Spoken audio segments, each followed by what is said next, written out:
Neil deGrasse Tyson, he generally has a pretty interesting way of approaching the question of God. You know, rather than starting with like religion or something of that nature, he starts with what we can actually observe and prove. And that raises a huge question. You know, can science actually explain everything?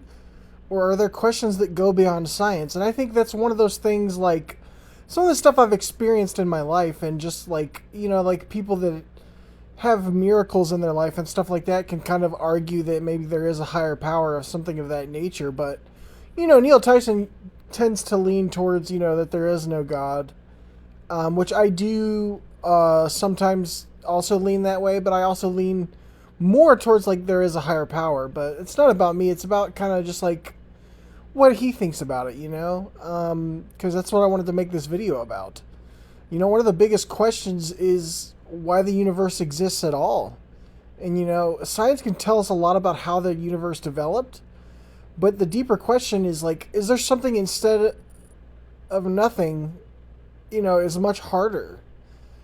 And that's where, you know, philosophy and religion and personal belief kind of enter the conversation. You know, one thing about Tyson is he's skeptical of claims that can't be supported with evidence. So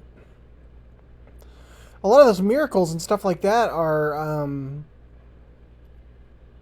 not really supported by evidence, and we can't really prove, you know, that there was a higher power at play because it's designed in a way that like there will be a scientific explanation for most of those things. So yeah, um, generally this is just like Neil Tyson doesn't really believe in a god, but he doesn't really take the energy to like argue about it as much. You know, he doesn't really have the energy for that, or at least he said that he didn't. So I don't know how much he actually does argue with that, but yeah, ultimately being skeptical doesn't mean you can't be amazed by the universe, you know? But yeah, that's pretty much all I got for this one. I really appreciate you guys. Hold on to hope and have a good day.